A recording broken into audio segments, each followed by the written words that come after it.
오늘의 주요 뉴스입니다. 어제 하루 코로나19 국내 확진 환자가 8명이 늘어서 누적 확진자가 1,702명으로 집계됐습니다.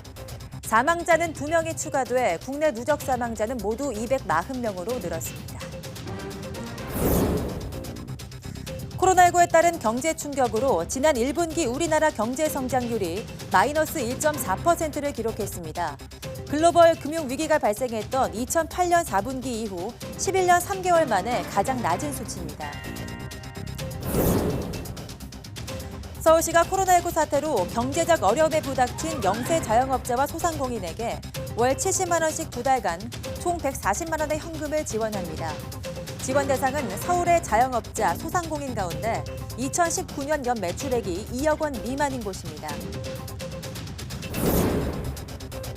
연이틀 기록적인 폭락세를 거듭했던 국제유가가 급반등하면서 뉴욕과 유럽 증시가 크게 올랐습니다. 이란 무장 고속정이 성가시게 굴면 모조리 쏘라는 트럼프 대통령의 발언이 유가 반등에 영향을 미쳤습니다. 세계 각국에서 올겨울 코로나19 2차 대유행 가능성이 제기되는 가운데 WHO는 코로나가 오래 지속될 것이고 쉽게 재발할 수 있다고 경고했습니다. 미국과 독일, 영국 등 세계 각국은 백신 개발에 속도를 내고 있습니다.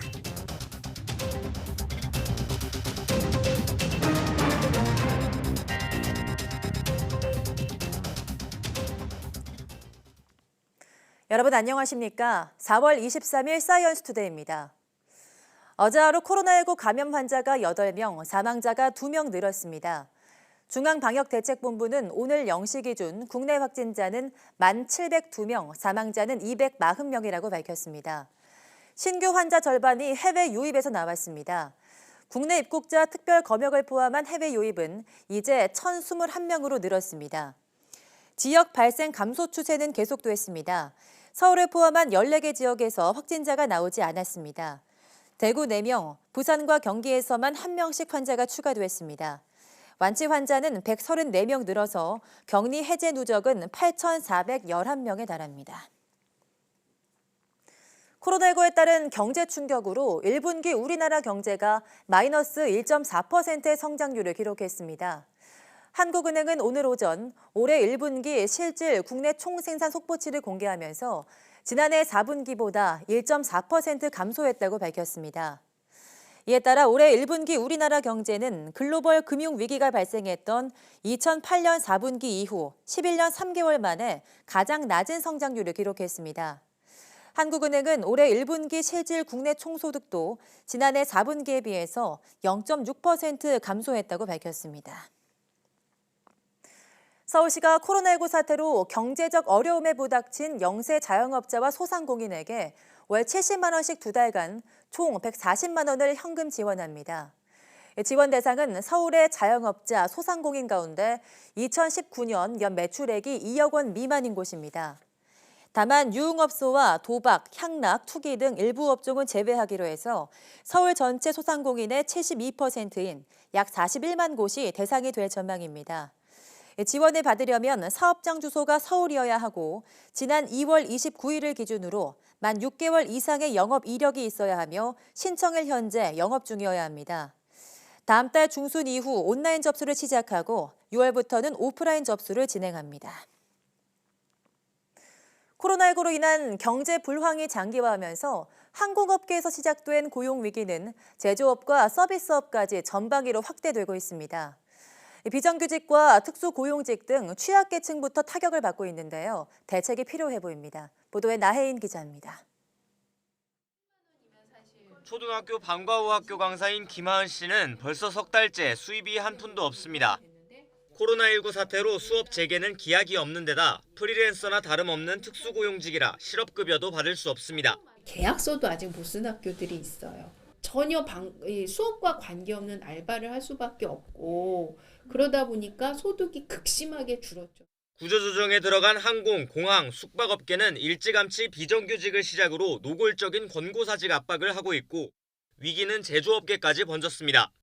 자동차 업계도 수출 물량이 줄어들자 인력 조정을 시작했는데 가장 먼저 내몰린 건 하청업체 도급 근로자들입니다.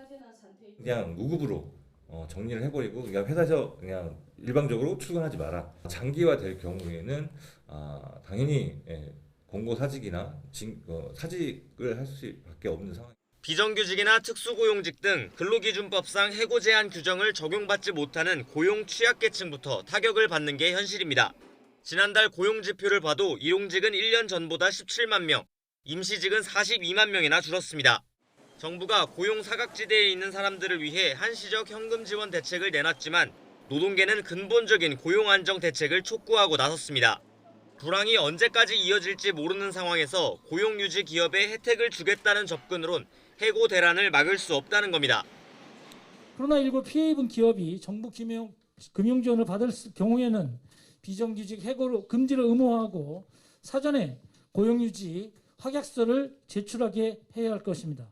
일용직과 임시직을 포함해 고용 불안에 시달리는 간접 고용 노동자는 전국에 600만 명. 코로나19 사태 장기화에 따른 실업 대란의 우려와 불안이 점차 커지고 있습니다. YTN 나혜인입니다. 정부가 항공업계에 추가 유동성을 지원하고 항공기 재산세 등의 비용을 완화하기로 했습니다. 정부는 오늘 홍남기 경제부총리 겸 기획재정부 장관 주재로 열린 위기관리 대책회의에서 추가 지원 방안을 발표했습니다.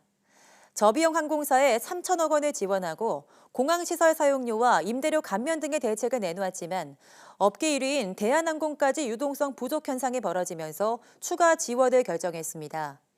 이에 정부는 대형 항공사의 자구 노력을 전제로 기간산업안정기금을 지원하는데 기금 설치 전에 필요한 긴급자금은 산업은행과 수출입은행이 우선 지원하기로 했습니다. 저비용 항공사는 기존에 발표한 3천억 원을 지원하고 필요하면 추가 유동성 지원을 검토한다는 방침입니다. 또 항공사와 지상조업사 등에 대한 착륙료, 정륙료 등 항공시설 사용료 감면과 납부 유예는 8월분까지 연장해주기로 했는데 정부는 모두 367억 원이 납부 유예되는 효과를 거둘 것으로 보고 있습니다. 국내 코로나19 감염 환자에 대한 검사 결과 바이러스를 무력화할 중화항체가 모두에게서 만들어진 것으로 확인됐습니다. 이 어느 정도 방어력도 있는 것으로 추정됐습니다. 이영원 기자입니다. 방역당국이 코로나19 감염 환자를 대상으로 항체 검사를 했습니다. 격리 해제 전 회복기에 있는 25명이 대상이었습니다. 항체 중 특히 코로나19 바이러스에 대항할 중화항체가 모두에게서 발견됐습니다. 감염된 뒤 몸속에서 중화항체가 100% 만들어졌다는 겁니다. 그런데 12명은 항체가 있는데도 유전자 증폭 검사에서 양성이 나왔습니다. 유전자는 검출되지만은 바이러스의 조각이 검출되는 것으로 보여서 즉 바이러스가 분리 배양이 되지 않는 것으로 봐서는 어느 정도의 방어력은 있지 않는가 이렇게 생각이 됩니다. 이들 12명도 바이러스가 살아있는지를 확인할 수 있는 분리 배양 실험에서는 음성이 나왔다는 겁니다. 살아있는 바이러스면 당연히 이제 배양을 하면 이제 배양을 시켰으니까 이제 굉장히 많아지면서 나와야 되는데 죽어있는 바이러스 조각이라 그러면 아무리 배양을 해도 나올 수가 없겠죠. 결국 몸 안에 형성된 항체가 바이러스를 어느 정도 무력화시켜 전염력은 굉장히 낮을 것으로 분석됩니다. 다만 이번 검사는 한계가 있습니다.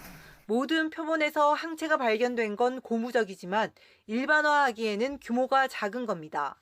특히 격리 해제 전 환자를 대상으로 한 검사인 만큼 완치 이후 언제까지 항체가 유지될지도 미지수입니다. 3%부터 많게는 14% 정도의 항체 양성률을 보이고 있는 그런 상황입니다.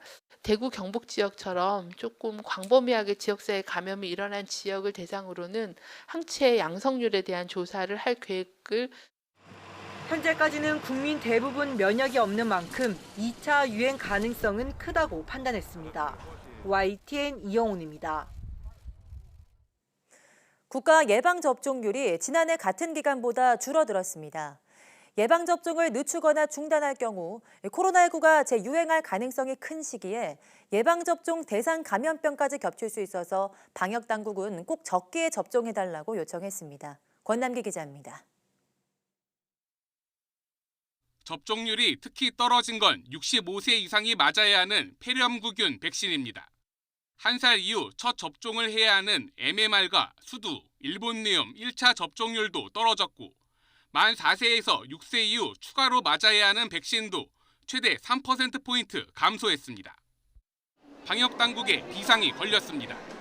코로나19가 재유행할 가능성이 큰 시기에 예방접종 대상 감염병까지 겹쳐 유행할 가능성이 커졌기 때문입니다.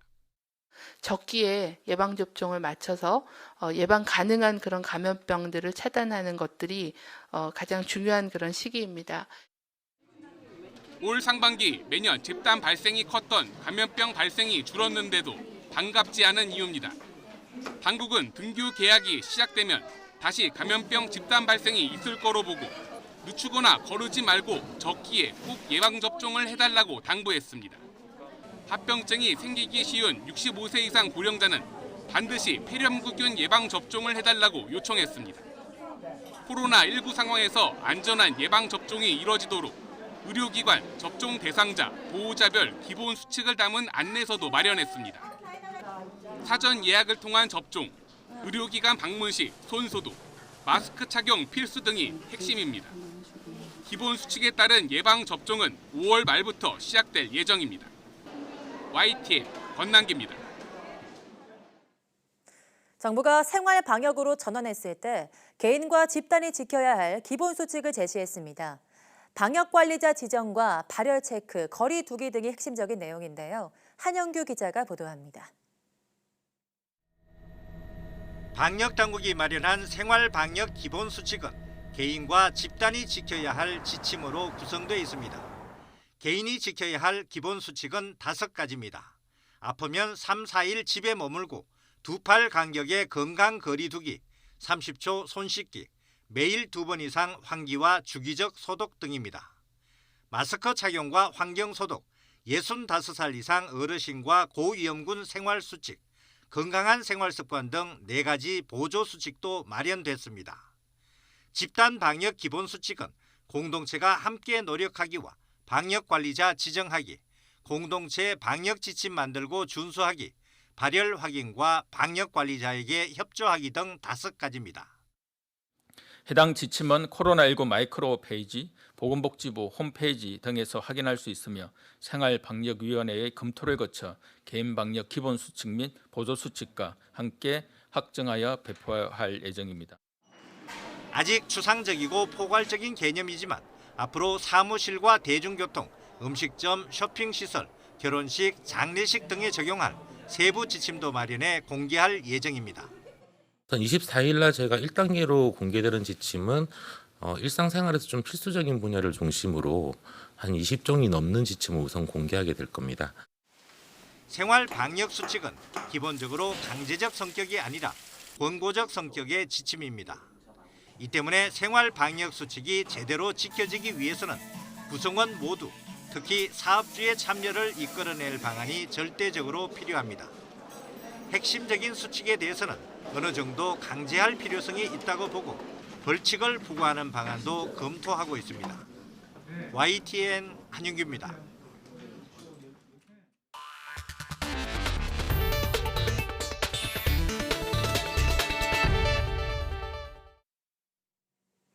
전 세계 코로나19 확진자 수가 263만 명을 넘어서고 사망자는 18만 4천여 명으로 집계됐습니다. 그래픽으로 보시겠습니다. 코로나19 확산세가 조금씩 수그러들었던 유럽은 아직도 많은 확진자와 사망자가 나오고 있습니다. 스페인은 어제보다 많은 4,200여 명의 신규 확진자가 발생해서 누적 확진자 20만 8천여 명, 누적 사망자는 2만 1,700여 명입니다. 이탈리아 신규 확진자는 3,300여 명으로 누적 확진자 18만 7천여 명, 사망자는 2만 5천 명을 넘었습니다. 프랑스는 전날보다 줄어든 1,800여 명의 신규 확진자가 발생해서 누적 확진자는 15만 9,800여 명, 사망자는 2만 1천여 명에 이릅니다. 독일은 누적 확진자가 15만여 명, 사망자는 5,300여 명입니다. 영국 누적 확진자가 13만 3천여 명, 사망자는 1만 8천여 명입니다. 미국은 어제보다 많은 2만 9천여 명의 신규 확진자가 발생해서 누적 확진자는 84만여 명으로 늘었습니다. 또 2,300여 명이 숨져서 누적 사망자가 4만 7천 명을 넘었고 캐나다는 확진자가 4만여 명, 사망자는 1,900명으로 집계됐습니다. 남미 국가 중 가장 피해가 큰 브라질에서는 확진자가 4만 5천 명을 넘어섰고 사망자는 2,900여 명으로 집계됐습니다. 이란 확진자는 8만 5천 명, 사망자는 5,300여 명이 됐습니다. 일본은 확진자가 450명 늘어서 누적 확진자는 12,700여 명, 총 사망자는 311명이 됐습니다. 세계보건기구 WHO는 현지 시간 22일 코로나19가 오랫동안 우리와 함께할 것이라면서 방심해선 안 된다고 강조했습니다. 테워드로스 아드하놈 거브럴수스 WHO 사무총장은 이날 스위스 제네바 WHO 본부에서 열린 화상 언론 브리핑에서 초기에 이 전염병의 세계적 대유행의 영향을 받은 일부 국가에서 확진 사례가 다시 발생하기 시작했다면서 이같이 말했습니다. 그는 지금 우리가 직면한 가장 큰 위험 중 하나는 안일함이라면서 이 전염병은 쉽게 재발할 수 있다고 지적했습니다. 그러면서 우리는 이전으로 돌아가지 않을 것이고 돌아갈 수도 없다며 더 건강하고 더 안전하며 더 잘 준비된 새로운 정상화가 있어야 한다고 강조했습니다. 미국에서 코로나19의 2차 유행이 발생할 가능성이 있다고 보건당국자가 다시 확인했습니다. 스티븐 한 미 식품의약국 FDA 국장은 현지 시각 20일 CBS 방송에 출연해 올겨울에 코로나19 2차 유행이 닥칠 가능성에 대해 그것은 틀림없이 가능한 일이라고 말했습니다. 한 국장은 올겨울 코로나19의 재확산 가능성을 경고한 로버트 레드필드 미 질병통제예방센터 국장의 앞선 발언에 대해 언급하며 이같이 밝혔습니다. 한 국장은 이와 관련해 태스크포스의 모든 의사가 2차 유행에 대해 걱정하고 있다며 코로나19 대책에 이 호흡기 질환을 찾아낸 다음 적절한 검사를 하기 위한 감시 메커니즘을 짜 넣은 이유라고 설명했습니다. 백신과 관련해서 한 국장은 내년 3월쯤이나 나올 것으로 전망하면서 개발의 속도를 내려고 노력하고 있다고 덧붙였습니다. 연이틀 기록적인 폭락세를 거듭했던 국제유가가 급반등했습니다. 뉴욕 증시도 크게 올랐습니다. 기술적 반등에다 이란 무장 고속단정이 성가시게 굴면 모조리 쏘라는 트럼프 대통령의 발언이 영향을 미쳤다는 분석입니다. 보도에 김영근 기자입니다. 뉴욕 상업거래소에서 6월 인도분 서부 텍사스산 원유는 배럴당 19.1% 오른 13.78달러에 거래를 마쳤습니다. 상승폭을 30% 이상 키우면서 배럴당 16달러를 넘어서기도 했습니다. 런던 ICE 선물거래소의 6월물 브렌트유도 크게 올랐습니다. 이틀 연속으로 과도하게 떨어진 탓에 기술적 반등이 이루어진 것으로 보입니다. 일각에선 트럼프 미국 대통령의 트윗이 유가 반등을 자극했다는 분석도 나옵니다. 트럼프 대통령은 트위터를 통해 바다에서 이란 무장 고속단정이 성가시게 굴면 모조리 쏘아 파괴하라고 지시했다고 밝혔습니다. 지난 15일 걸프 해역에서 미 군함과 이란 해군의 고속단정이 마주친 사건과 관련해 이란에 경고한 것으로 보입니다. 트럼프 대통령의 이런 경고가 중동의 긴장을 높이면서 유가에 영향을 미쳤다는 겁니다. 폭락세를 거듭했던 국제 유가가 급반등하자 글로벌 증시도 강세로 돌아섰습니다. 뉴욕 증시는 사흘 만에 오름세를 나타냈습니다. 다우지수는 1.99% 상승한 23,475.82에 거래를 마쳤습니다.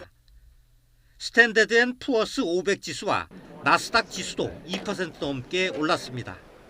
미 CNBC 방송은 국제 유가가 반등하면서 시장의 불안 심리가 다소 진정됐다고 해석했습니다. 유럽 증시도 일제히 상승세로 돌아섰습니다. YTN 김영근입니다. 미국이 코로나19의 세계적 대유행 팬데믹과 관련해서 중국 책임론을 또다시 꺼내들었습니다. 특히 발병의 진원지로 지목된 우한 연구실과 관련해서 자료 공유와 접근을 용인하라고 촉구했습니다. 보도에 김상호 기자입니다. 트럼프 미 대통령이 최근 세계 보건기구에 대한 중국 평양선 등 대응 실패 책임론을 들어서 자금 지원 중단을 선언한 가운데 미국 국무장관이 중국 책임론을 다시 꺼내들었습니다. We strongly believe that the Chinese Communist Party did not report the outbreak of the new coronavirus in a timely fashion to the World Health Organization. 특히 이른바 코로나19의 우한 연구실 유래설과 관련해서 전 세계가 접근권을 갖고 있다며 바이러스 샘플 등의 연구 자료를 공유하고 연구실 검사 등을 용인해야 한다고 강조했습니다. 그러면서 은폐 문제를 지적했습니다. It covered up how dangerous the disease is. It didn't report sustained human-to-human transmission for a month until it was in every province inside of China. 한편 미국 내 코로나19로 인한 첫 사망자 발생일은 애초 알려졌던 것보다 3주쯤 앞선 2월 초였던 것으로 나타났습니다. 뉴욕타임스는 미 캘리포니아주 보건당국이 지난 2월 6일과 2월 17일 각각 자택에서 숨진 2명에 대한 부검 결과 2명 모두 코로나19에 감염된 것으로 확인됐다고 보도했습니다. 2월 6일은 기존에 알려졌던 미국 내 첫 사망자 발생일인 2월 26일보다 20일 앞선 것으로 2월 초부터 바이러스가 미국 전역에 확산되기 시작한 것으로 추정됩니다. 미 보건당국은 올 겨울에 코로나19의 2차 유행이 닥칠 것이라고 경고하면서 백신은 내년 3월쯤 나올 것으로 전망했습니다. YTN 김상호입니다. 세계 각국이 코로나19 백신 개발을 위해 치열하게 경쟁하고 있는데요. 영국이 코로나19 백신의 2단계 임상시험을 진행 중이라고 밝혔고 스위스 학자는 10월에 백신을 출시할 계획이라고 밝혔습니다. 김원배 기자입니다. 맷 행콕 영국 보건장관은 현지 시각 21일 영국 연구진이 코로나19 백신 개발 경쟁에서 선두를 달리고 있다고 주장했습니다. 그러면서 코로나19 백신을 개발하고 있는 런던 임피리얼 칼리지 대학에 약 341억 원, 옥스퍼드 대학에 약 304억 원을 각각 지원한다고 발표했습니다. 행콕 장관은 임피리얼 칼리지 대학이 개발하고 있는 백신은 현재 2단계 임상시험 중이라고 밝혔습니다. I'm today making £22.5 million available to the Imperial project to support their phase 2 clinical trials, which are going to assess a sample of several thousand, and for them to begin the work on subsequently a very large phase 3 trial. 또 옥스퍼드 대학이 개발하고 있는 코로나19 백신은 현지 시각 23일부터 사람을 대상으로 임상시험에 착수한다고 덧붙였습니다. 스위스 베른 대학 병원에서 일하는 면역학자 마르틴 바흐만은 올해 10월 코로나19 백신을 출시할 계획이라고 밝혔다고 독일 DPA 통신이 전했습니다. 이 같은 발표에 국가규제기관인 스위스 메딕은 바흐만을 포함한 과학자들과 논의 중이라고 확인했습니다. 루카스 야기 스위스 메딕 대변인은 일정이 극단적으로 낙관적이기는 하지만 완전히 터무니없는 것은 아니다라고 말했습니다. 그러면서 해당 백신이 모든 요건을 충족한다면 올해가 지나기 전에 승인 결정이 내려질 것이라고 덧붙였습니다. YTN 김원배입니다. 영국에서 개를 훈련해 코로나19를 탐지하는 방안이 시도됩니다. 현재 시간 20일 스카이 뉴스에 따르면 자선단체인 의료탐지견들은 런던 위생열대의학교와 파트너십을 맺고 이 같은 프로젝트를 추진 중입니다. 개 훈련 비용을 충당하기 위해서 50만 파운드, 약 7억 6천만 원을 모금하기 위한 크라우드 펀딩 페이지도 열었습니다. 의료 탐지견들 소속 개들은 이전에도 암이나 파킨슨병, 말라리아 등을 탐지하는 데 활용됐습니다. 런던 위생 열대의학학교와 제임스 로건 교수는 코로나19와 같은 호흡기 질환에 걸린 사람의 몸은 냄새가 변하는 만큼 개가 이를 탐지할 가능성이 매우 크다고 설명했습니다. 세계기상기구 WMO는 코로나19의 세계적 대유행으로 올해 이산화탄소 배출량이 6% 감소할 것으로 예상했습니다. 로이터 통신 등에 따르면 페테리 탈라스 WMO 사무총장은 현지 시간 20일 열린 화상 언론 브리핑에서 이번 코로나19 위기는 온실가스 배출에 영향을 미쳤다면서 이같이 말했습니다. 이는 연간 기준으로 2차 세계대전 이후 최대 감소폭이 될 것이라고 덧붙였습니다. 다만 탈라스 사무총장은 이 같은 감소는 일시적인 것으로 지속적인 기후 대응 활동을 대체할 수는 없다고 강조했습니다. 그는 이산화탄소 수치가 1970년 기준 26% 증가했으며 전 세계 기온은 0.86도 높아졌다고 경고했습니다.